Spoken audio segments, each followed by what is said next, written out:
Всем привет! Канал «За линией горизонта». Сегодня 8 марта, и затеял я сплав по небольшой речушке, скорее даже ручейку Нарма. Я рассказывал о нем в прошлом видео, по гусе, когда сплавлялся, по гусю. И вот, значит, погода сегодня очень хорошая, впереди 2 выходных, и я решил осуществить то, что задумал. Начинаем мы сплав рядом с поселком Снохино. Это примерно где-то в километре от Егорьевского шоссе. Оно вот у меня за спиной. С той стороны Касимов, там Егорьевск, соответственно, Клепики. Вот. Ну, а речка, она начинается от границы Рязанской области, между Рязанской и Владимирской областями, протекает под Егорьевским шоссе, вот тут она уже прошла под мостом, и, соответственно, на границе Клепиковского и Касимовского района обратно пересекает туда на север это самое Егорьевское шоссе, впадает в Гусь, и вместе они убегают в Аку. Половодье тут сейчас немножко спало, поэтому она вот такая довольно вяло текущая, но я все покажу. Вот. Вам спасибо, что с нами. Ставьте лайк этому видео обязательно. Подписывайтесь на канал, если еще не подписаны. Мы начинаем.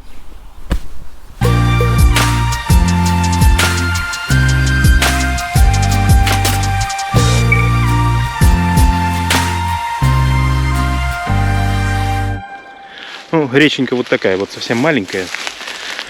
И это сейчас еще относительно высокая вода, хотя уже и подспала. А так вообще вот она представляет из себя здесь такой небольшой ручеек.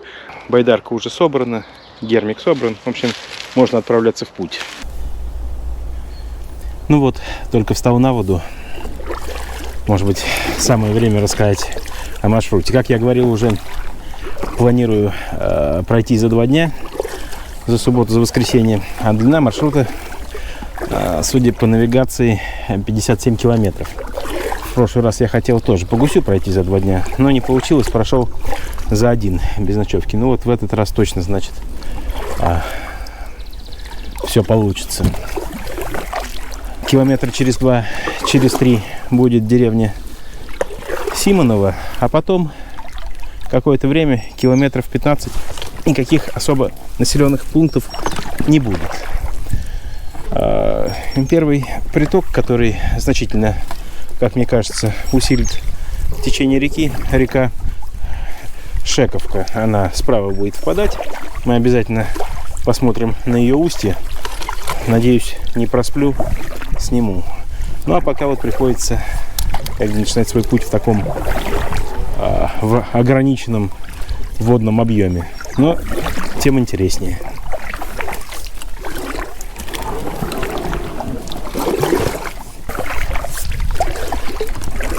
Я, кстати, давно хотел спросить у знатоков, которые сплавляются на байдарках, каяках, на сапах, а есть какое-нибудь приложение для андроида, которое вычисляет точную длину отрезка реки? Ну, чтобы не по прямой, а вот знать прямо, сколько ты прошел, сколько тебе еще осталось. Такая полунавигационная, полуучетная приложуха. Потому что на компьютере, я вот знаю, есть много сайтов, но, во-первых, ими пользоваться неудобно на телефоне, а во-вторых, нужен, конечно, постоянный доступ в интернет. Но если есть какое-нибудь приложение, которое позволяет то же самое делать с телефона, без сети, ну, пожалуйста, посоветуйте мне. А то я ничего подобного так и не смог найти.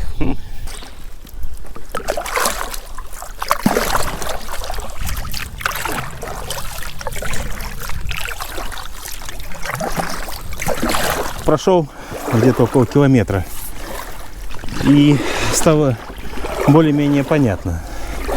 Есть такое русло, ручей, собственно, который достаточно глубокий и относительно хорошо проходимый сейчас, по крайней мере. И какая-то периферия, вот, пойма этого ручья, скажем так, которая затоплена водой. Если встречаются завалы или что-то подобное, то это очень помогает, потому что не обязательно обтаскивать. При желании можно всегда пройти сейчас по этой пойме. Здесь вот какой-то даже порожек. Страшно мне через него идти. Вдруг гвозди, еще чего-то. Ну и вообще такое. Ну, сейчас я как раз воспользуюсь возможностью обойти через пойму.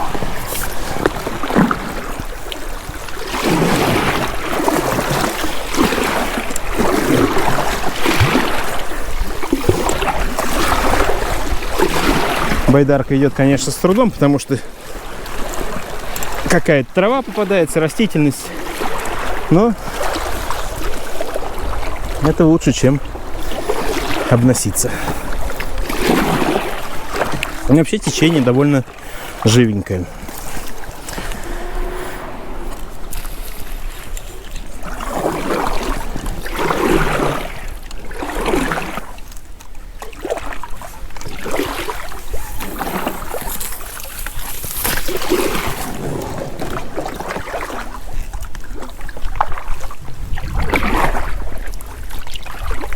Хотел отметить, вот все-таки есть люди, да, которые крайне не любят плоскодонные байдарки.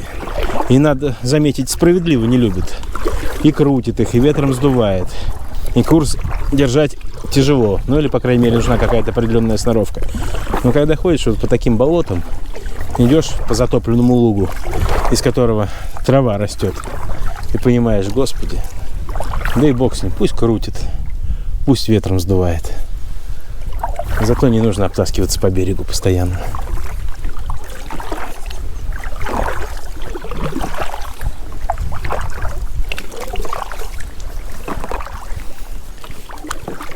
В позапрошлом году, в 2001, ходил по реке Бужа. А ходил глубокой осенью. Ну, где-то вот в сентябре, может быть, уже в конце сентября, мне кажется, есть видео на канале. Правда, качество звука такое себе посредственное. Я тогда особо не умел писать, да и сейчас не умею. Но тогда вообще ужасно было. Но, тем не менее, видно. Тоже речка раза в два уже и мельче, чем вот сейчас Нарма, по которой мы идем. О, утки поднялись. И впадает она в каскад озер. Там Белое озеро, Великое, из нее начинается Пра. И вот этот вот каскад озер, он полностью иловый. И глубина примерно у него 20 сантиметров. И ты идешь в киселе. Проблема в том, что там даже встать нельзя. То есть, если ты встанешь, то по поясу идешь в ил. Идти очень тяжело. И вот приходится как-то стараться выбирать фарватер, чтобы... Так, пойду-ка я вот здесь вот слева. А, нет, лучше справа. Или слева. Справа затон, вроде он побольше, но сюда гарантированно протекает вода, уходит. Так что здесь как-никак, наверное, можно пройти. Незакрытое пространство. Так что лучше сюда, налево сверну. О чем я? Так вот, про озера эти. И вот чем, опять же, хороша плоскодонная байдарка, особенно с надувным дном, тем, что кисель не кисель, худо-бедно как-то ты по нему скользишь. И есть возможность с большими энергозатратами, конечно, но все же из него выйти. А что делать на каркасных байдарках, я не знаю. Мне даже представить страшно. Вот если так человек подошел, ни подъездов, ничего. Только искать сухой берег и на себе тащить все это несколько километров.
О, а там впереди что-то серьезное.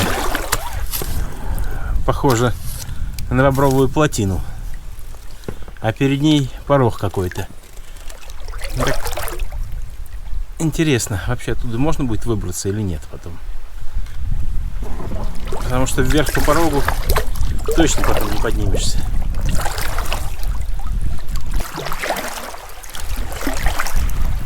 А, нет, вон есть там проход. Нормально.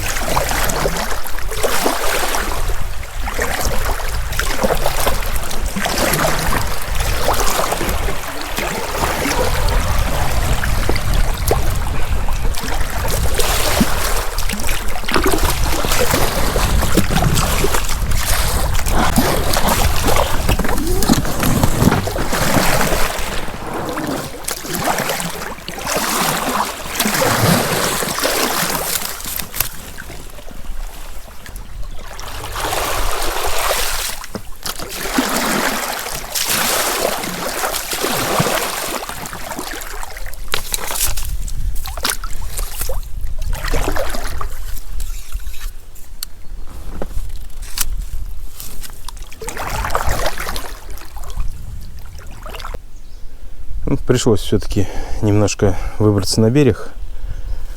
Нужно было обнести вот этот вот старый мостик полуразрушенный пешеходный. И потихонечку отдельно гермик, отдельно байдарку перетащил. Вот стоят. Ну, тут рядом где-то какой-то не то кордон, не то домик одинокий, но это не деревня. В общем, какое-то урочище. Затончик небольшой, болотце на том берегу маленькое. Вот, и дальше река убегает вон туда, вон под горы.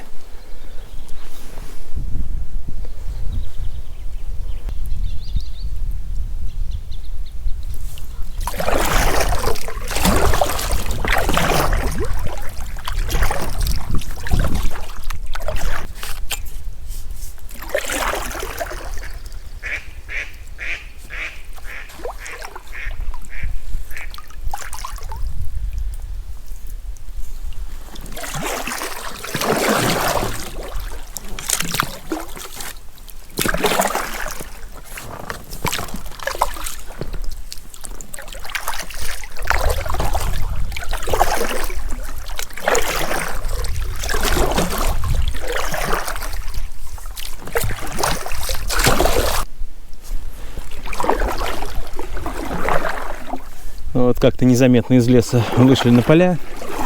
Километров 7 по прямой прошел. Ну, так как река не очень петляет.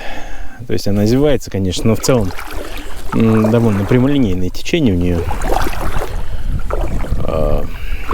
Ну, может быть, километров 10 вот за 2 часа прошел по руслу реки.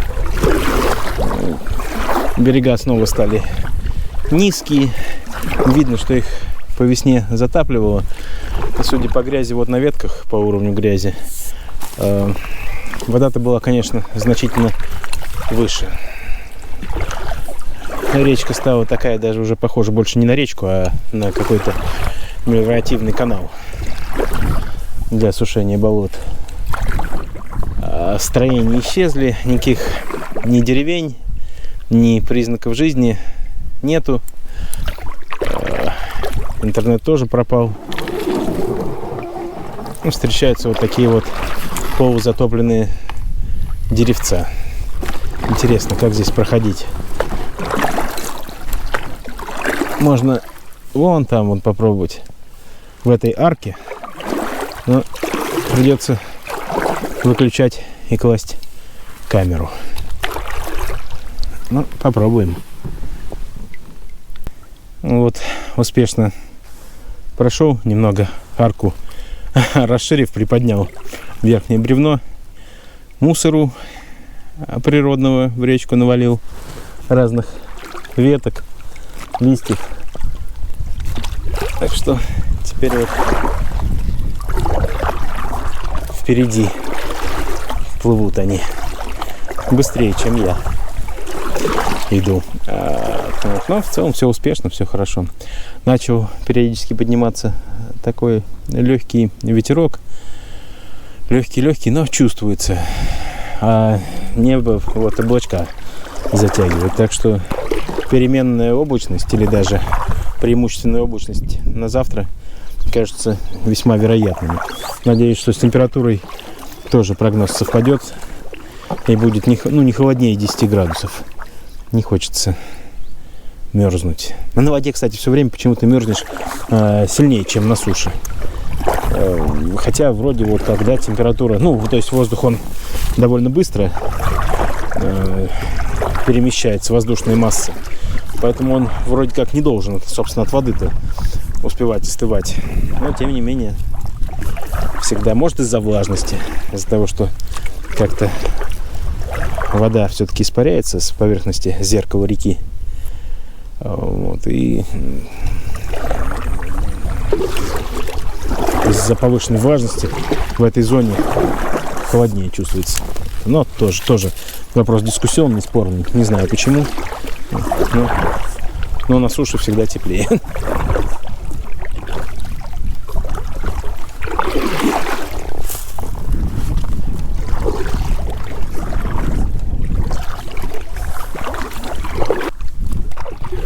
Скоро здесь будет стариться.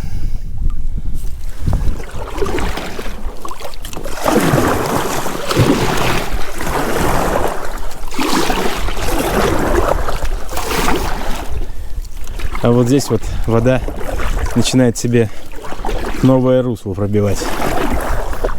Понятное дело, это пока весна, но со временем, конечно, неминуемо этот крутой мыс вода стесает, снесет, размоет.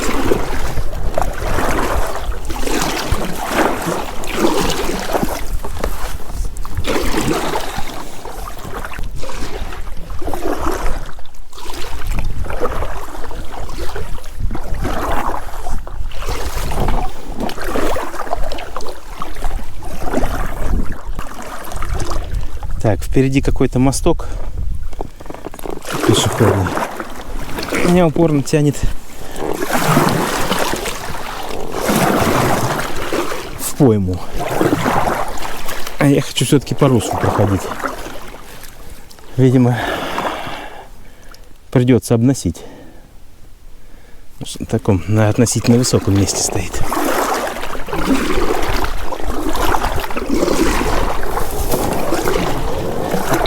Вот тоже интересно, что за мосток? Никаких деревень поблизости нету, домов, строений не видно, дороги нет. Но кто-то ведь поддерживает его, иначе за 2 года сгнил бы быстро. А мост, оказывается, уже не первый. Вот тут рядом с ним более старый, разрушенный. Но этот, значит, поддерживают. Вот тоже, хоть убейся, не вижу никакой тропинки. Это течет ручеек и все. Кстати говоря, неделю назад, я думаю, или 2 недели здесь можно было этот мост вполне обойти вот по этому лугу. Там еще протока дальше какая-то. Вот, значит, сейчас уже все. Придется тащить, слава богу, здесь недалеко.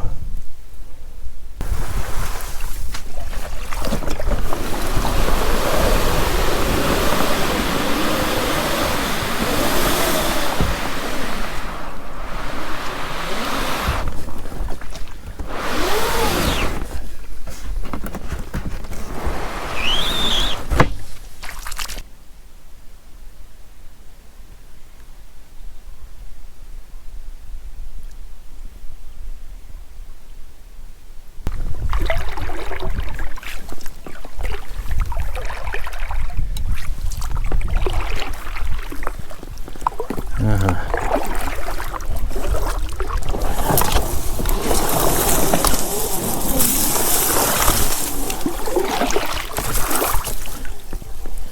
Ну вот обычно в таких местах бобры очень любят плотины делать. Это удобно перед такими плоскими.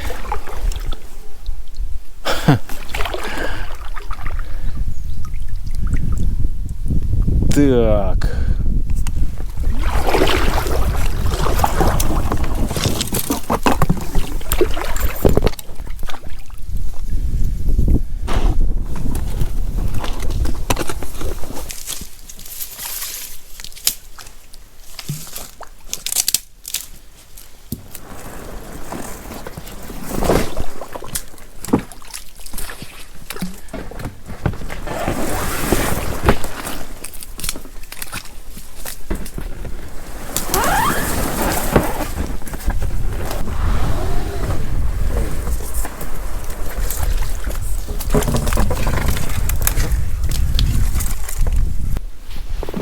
Так, ну ладно, вроде протащились.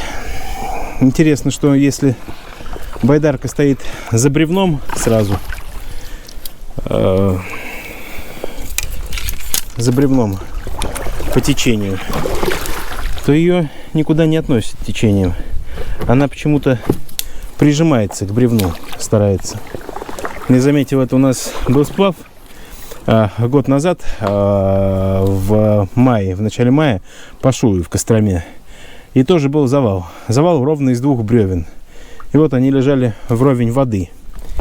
И там, то есть после этих бревен то ли какое-то завихрение, то ли еще что-то. Но вот все веточки, значит, листики и байдарку в том числе прижимало прямо к самому бревну. Хотя должно, по идее, течением уносить вдаль. Ну, вот как-то так. Сложная гидродинамика. А может, не сложная, не знаю, я просто не специалист. Поэтому садиться после таких вот переносов через бревна в байдарку гораздо удобнее, чем вылазить из нее по ту сторону бревна. Ее шатает, пытается постоянно куда-то из-под себя выбить вода. А когда уже перенес, легко падаешь, она никуда не девается обычно. Можно не грести, она стоит. Так вот, бобры. Вернемся к нашим любимым. Кстати, это бревно свалил не бобер. Оно подпилено было. Любят как раз запруды делать в таких узких местах, потому что можно задешево, небольшим количеством усилий и материала запрудить себе озерцо какое-нибудь, прудик.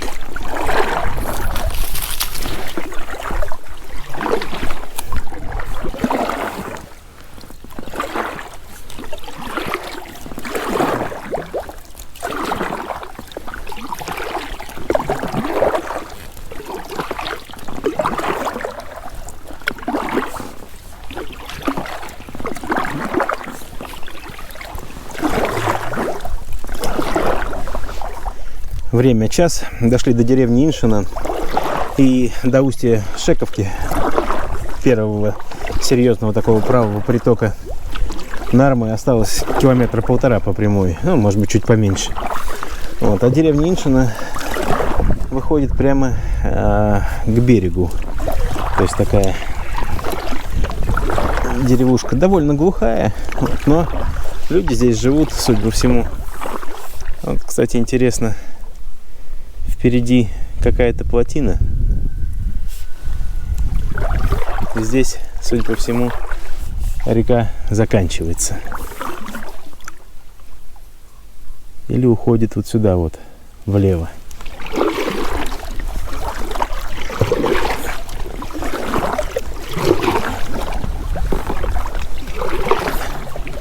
Не плотина, показалось.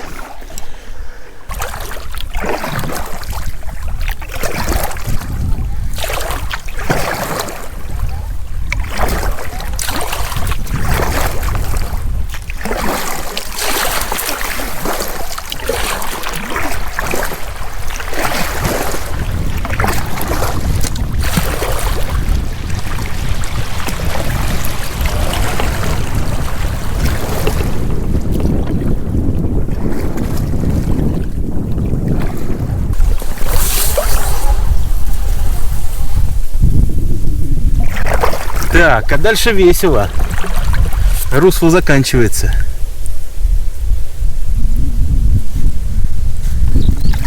Вода полностью убегает в пойму. Куда идти, непонятно. Наверное, будем через камыши пробиваться. Потому что вылезти на берег вот только если здесь можно.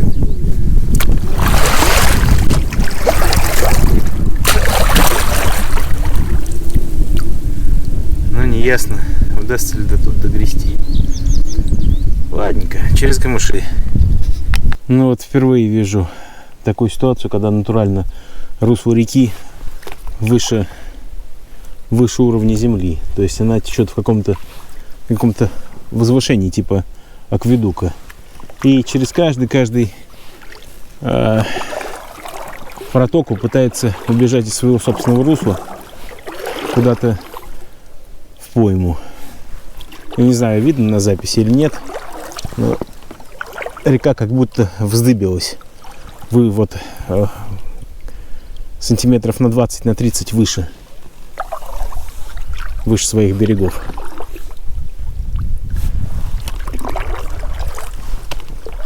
От этого, конечно, очень не по себе. То есть обычно мы привыкли, что притоки в реку впадают, а тут река разбегается. И если вот случится чего, да, пробьешь байдарку или завал сядешь, куда двигаться, совершенно непонятно. То есть до берега, до твердого на байдарке не дойдешь, придется ее тащить. Как тащить, непонятно. Вылезешь из нее сразу по пояс, вылив в воде. Но как живописно, насколько же необычно все это.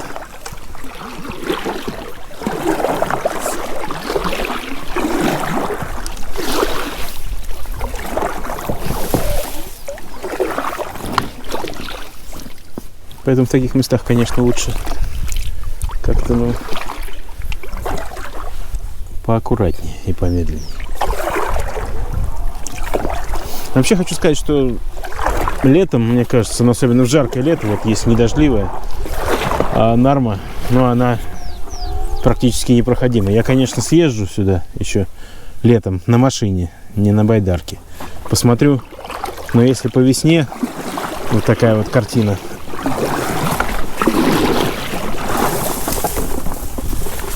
то что ждать от летних месяцев?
Ну вот мы вышли в абсолютно, наполненную пойму, в которой теряется русло. Полагаю, что она все-таки вот здесь вот проходит. Пойма, она явно не просто так возникла, она подпружена. Подпружена она рекой Шековка как раз. Вот здесь вот совсем рядом, в нескольких десятках метров ее устье. Сейчас мы повернем, если найдем русло, конечно.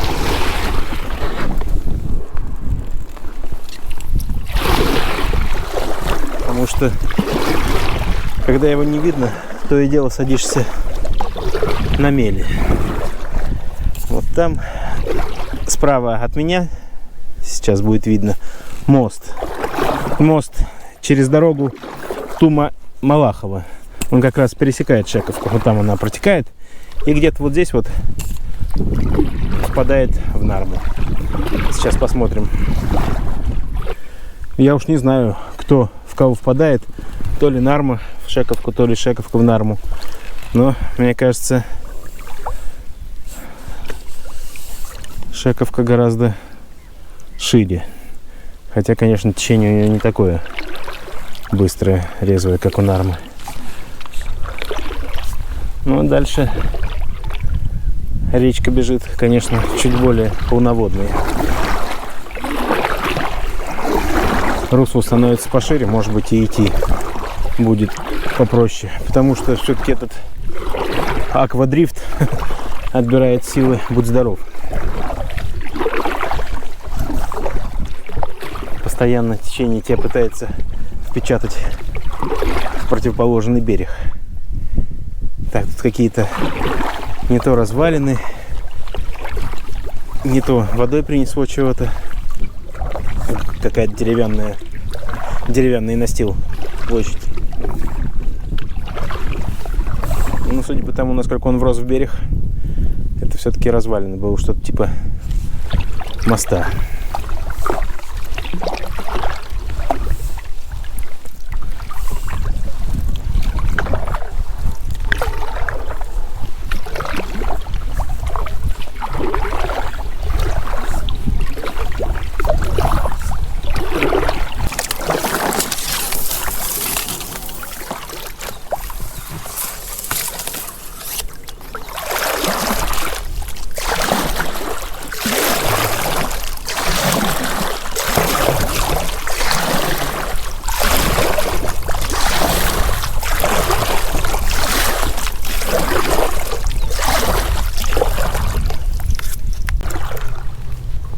Какой-то шум в лесу.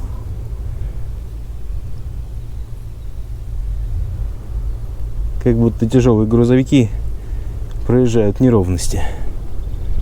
Может, так оно и есть. Довольно крипово. Мы потихонечку входим в какую-то более-менее лесистую местность. Появляются высокие берега. Но, строго говоря, эти высокие берега, они и раньше были. И вот просто расстояние между ними раньше было большое. И вот пойма речки была заключена между этими берегами. А сейчас они вроде как подходят друг к другу. Расстояние между ними метров 80-100.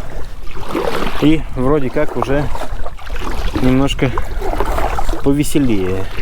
Водиться по пойме не сильно разбегается. Но зато с другой стороны и русло становится искать все тяжелее.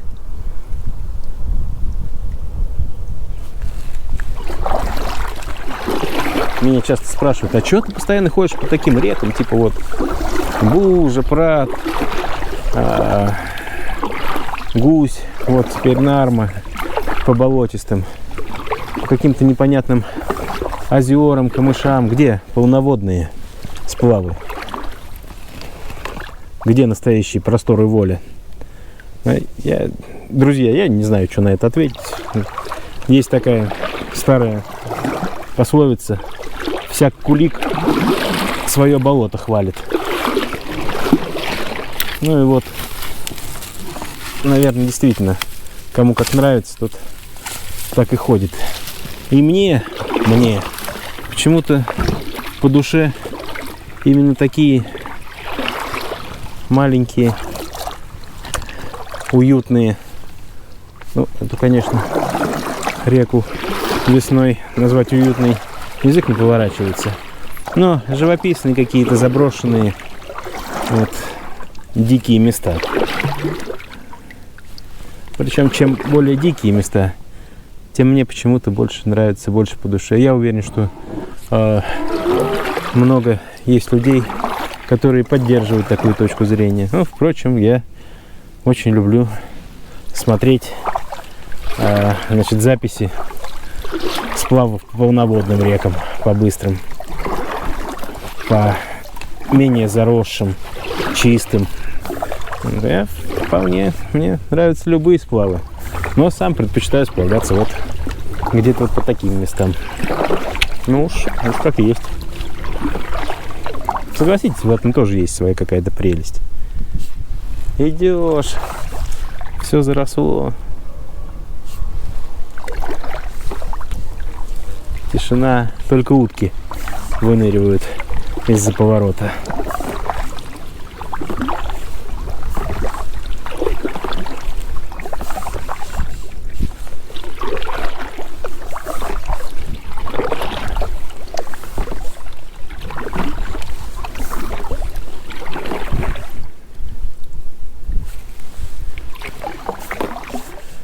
Так, ну вот пойма совсем маленькая стала реки и полностью затоплена.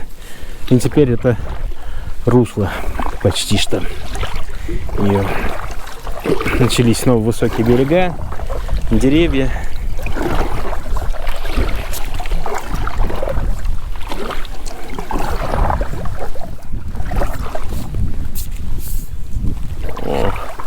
Время 14:20, что-то я пропустил обед. Ну, сейчас буду искать местечко какое-нибудь подходящее, чтобы перекусить. Вот, остановился на обед на небольшом островке. Поставил джетбойл, немножко водички. Поставить некуда, нет ровной поверхности. Довольно неустойчивый, но вроде как-то не падает пока. Заварю себе киселю, попью и посмотрю в навигатор, где я нахожусь, сколько мне еще идти. По всему получается, что я еще даже четверть пути не прошел, а времени осталось сегодня ходового 3,5 часа. Поэтому сейчас покушаю, вот быстренько собираюсь и на весло. Пройду сколько смогу. Ну а завтра уж надо будет вставать пораньше, часиков 5, чтобы засветло успеть на антистапель. Поэтому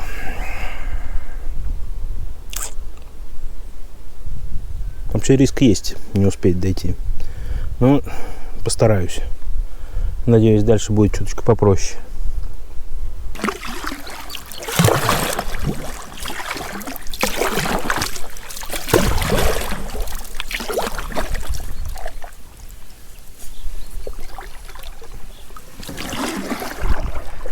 Ну вот, время 4, проходим деревню Чуфилово.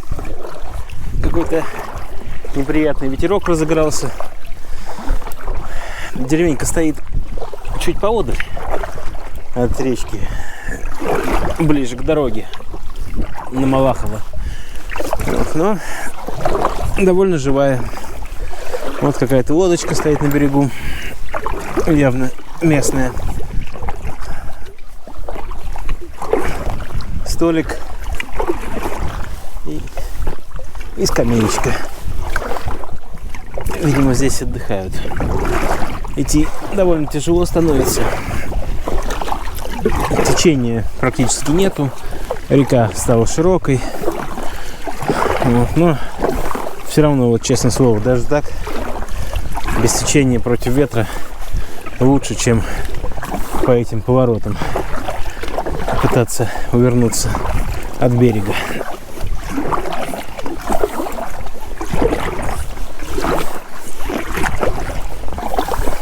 Так, я тут полагаю, нам направо, да? Но вряд ли это остров, так что попробуем направо свернуть. Хотя, конечно, история мутная.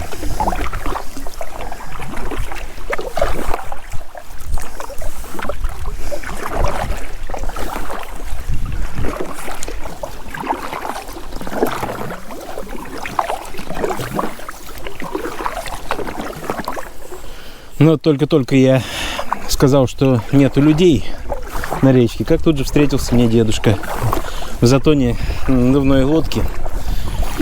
Не байдарки, а именно лодки такой. Ну, она достаточно квадратная, что ли. Удил рыбу. Приятный очень. Седой, в очках. Поговорили. Сказал, что до Егорьевского шоссе, пожалуй, что будет долго. И то, что река сейчас будет разбиваться на два рукава, я рекомендовал мне идти в правый. Но когда это будет, еще непонятно. Вот. Ну, его совет я запомню. Вот, вроде как он говорит, попрямее будет. Неестественно много лягушек стало.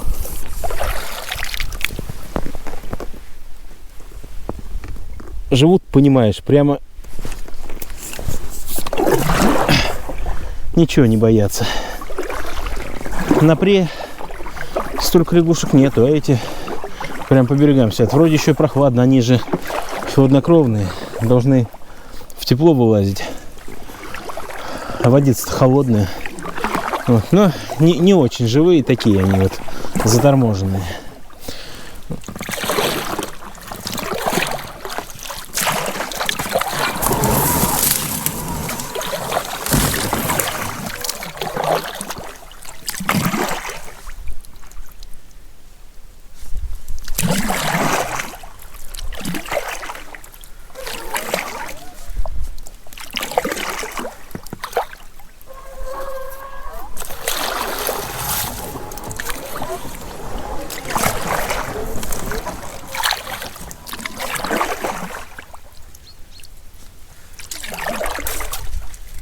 Да, дело дрянь. Что-то мы приходим прямо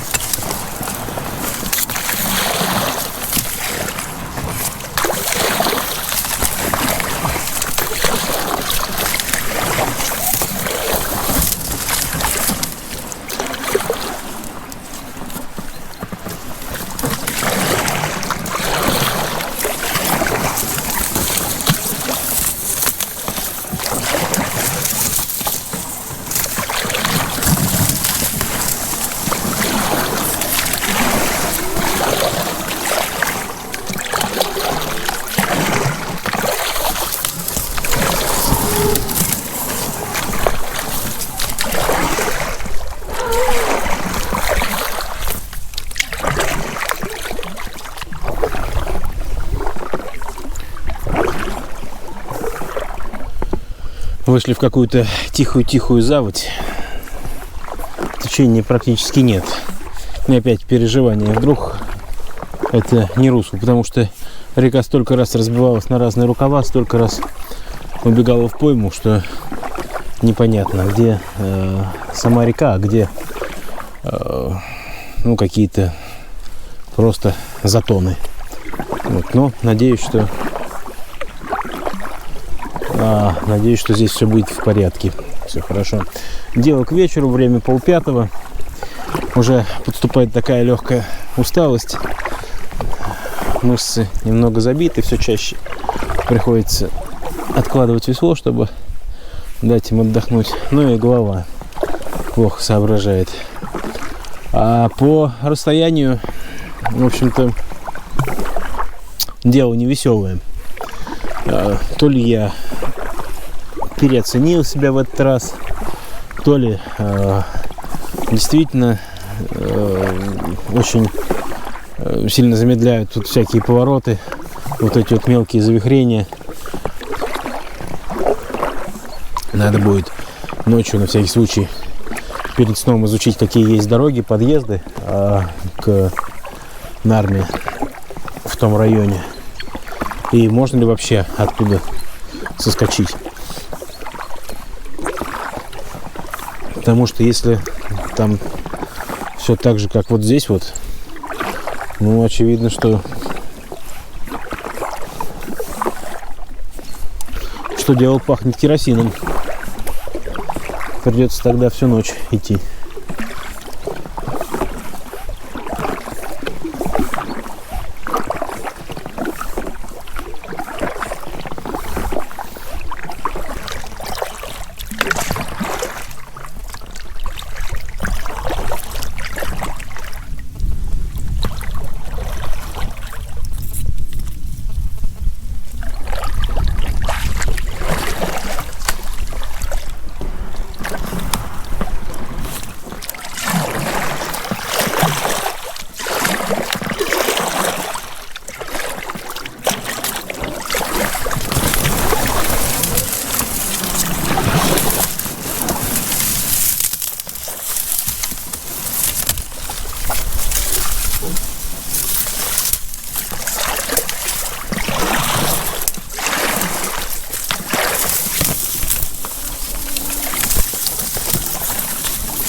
Ситуация мрачненькая. Нарма это или не нарма? Русло или пойма? А сколько здесь? 2 русла? 3, 4? Непонятно, куда сворачивать. И по всему лесу речка бежит. Как идти, не ясно.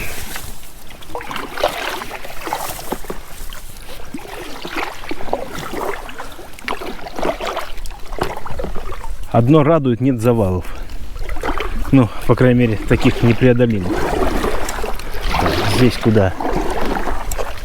Будем считать, что вот здесь вот.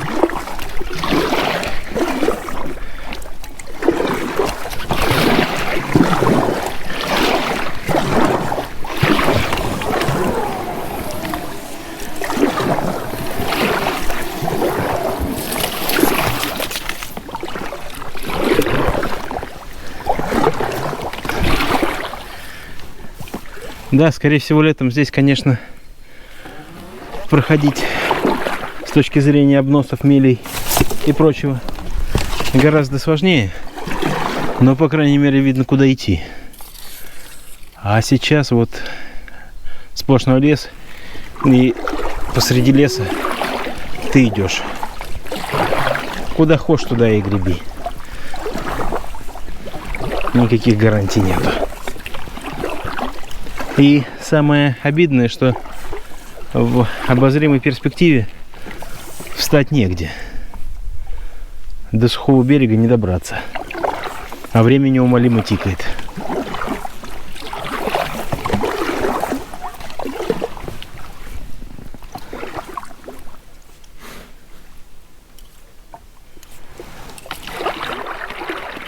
Такого интересного сплава у меня еще ни разу в жизни не было.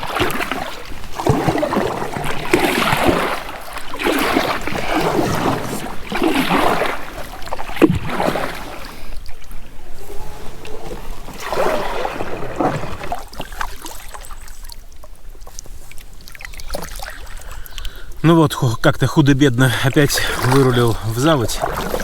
Но надолго ли это? Непонятно. Подозреваю, что она опять будет рассыпаться.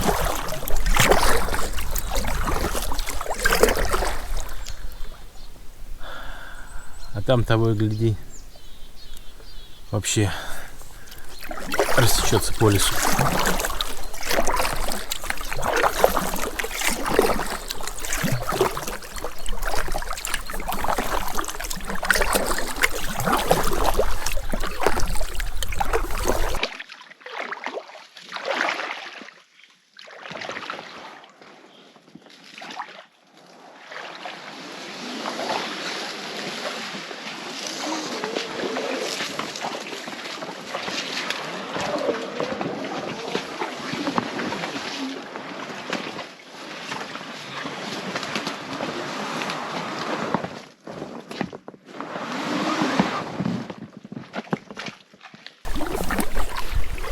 Время 5:30.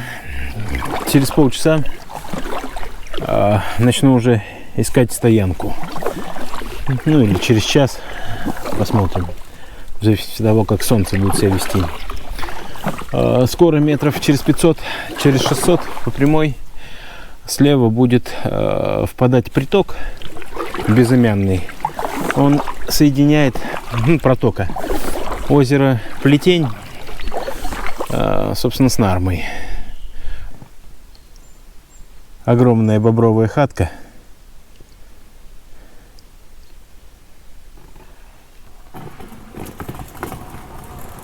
Соорудили они здесь. Видно, что все ветки обгрызаны бобрами. Характерные острые края. Если они ломаются, или если человек их ломает, то края, знаете, как корона. Они такие со множеством локальных шипов. А тут очень все аккуратно обгрызено. Как будто ножом срезали. Как карандаш точит. Но, разумеется, все это не ножом порезано. Вот. подумалось, что на таких реках сплавляться на нескольких байдарках, на 2, на 3, очень интересно и необычно. Очень легко потеряться. Один ушел по одной протоке, другой по другой протоке. Кто-то кого-то ждет, а тот, кого ждут, уже давно обогнал и впереди где-то. Даже если получается связаться там по рации или через СМС, все равно, ну где ты? Ну вот я там прошел, жду тебя. Да какой жду? Я впереди тебя. Да нет, я... Ну и вот единственный способ не потеряться — это держать друг друга в зоне прямой видимости.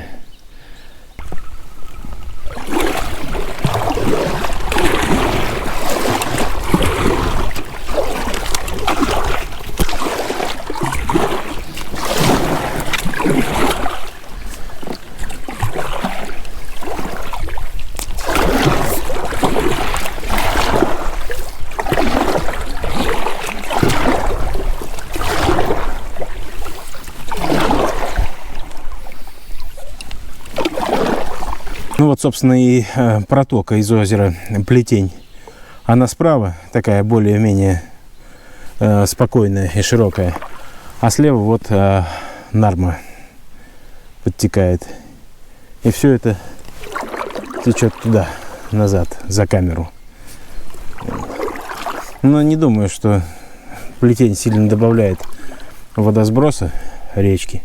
Все-таки такое как-то, ну, совсем тихая. А река убегает туда.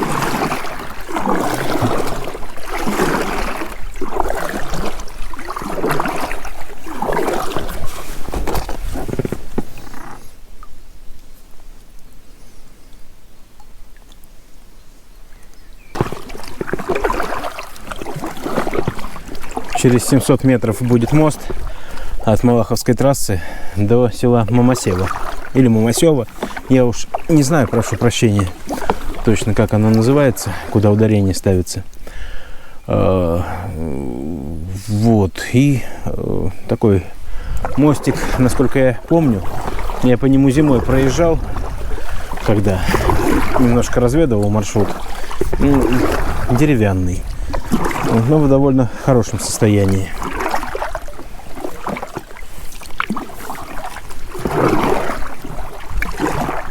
Опять же, неизвестно, дойдем мы до него или нет.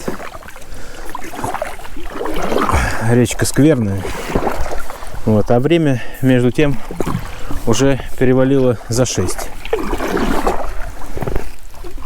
Надо посмотреть, во сколько все-таки точно закат. И, исходя из этого,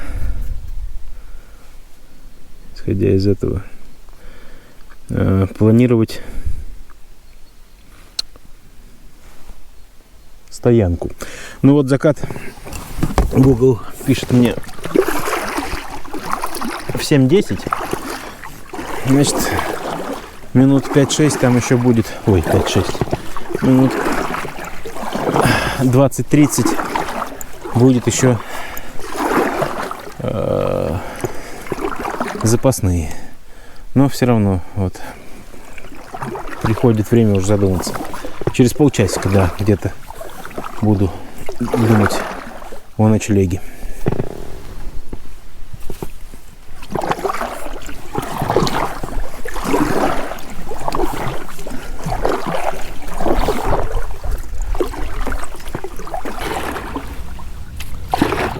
Так, а вот и мост на Мамасево. Пройти к нему оказалось тоже очень непросто. Здесь все завалено деревьями. Не везде топляки, а деревья и топляки, потому что оказалось, что это не первый мост. Вот я ошибся, кстати, он все-таки железобетонный. А первый мост, от него остались сваи, деревянный, метров 60 выше по течению остался. Но я уж не стал снимать. Прямо ровным рядком по 4 сваи. Явно раньше там ездили машины. Ну а сейчас вот такой уже хороший мост.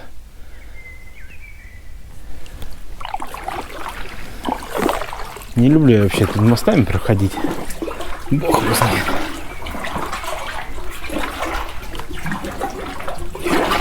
Опа.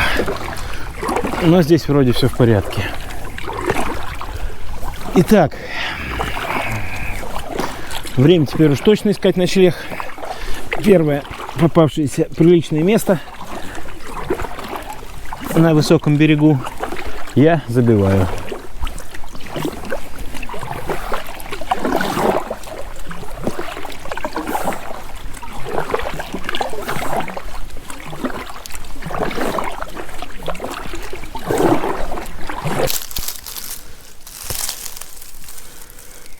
К воде идет, надо аккуратнее быть. Ну вот, без 15,7. Как-то худо-бедно повезло мне, русло вырулило к высокому берегу, и тут оказалась даже редкость на Нарме, какая-никакая стояночка. Молодые сосенки растут. Через 20 минут солнце совсем сядет. Мне нужно поторапливаться, как минимум поставить палатку. Надеюсь, что диких зверей сегодня здесь не будет. Ну вот и все. День подходит к концу. Поставил джетбойл, шумит. Сейчас вскипячу чайку, попью, скушаю что-нибудь и лягу спать. Будильник поставлю. Очень, конечно, тяжелый. Не прошел я сегодня половины, но прошел все-таки в итоге больше трети. Я на диких тропах, когда буду маршрут делать, отмечу место стоянки, можно будет посмотреть. Но завтра придется работать более усердно, грести активнее, чтобы успеть до вот сейчас время, кстати, 7:20, но еще вот при таком освещении байдарку можно собирать. Придется грести все равно активнее, чтобы вот к 7 хотя бы быть на Егорьевском шоссе, чтобы меня тут забрали. Ну, вам спасибо большое, в свою очередь, за то, что сегодня целый день были со мной. Ставьте лайк видео, если еще нет. Оставляйте комментарии, подписывайтесь на канал. До завтра. Будет день, будет пища. Пока.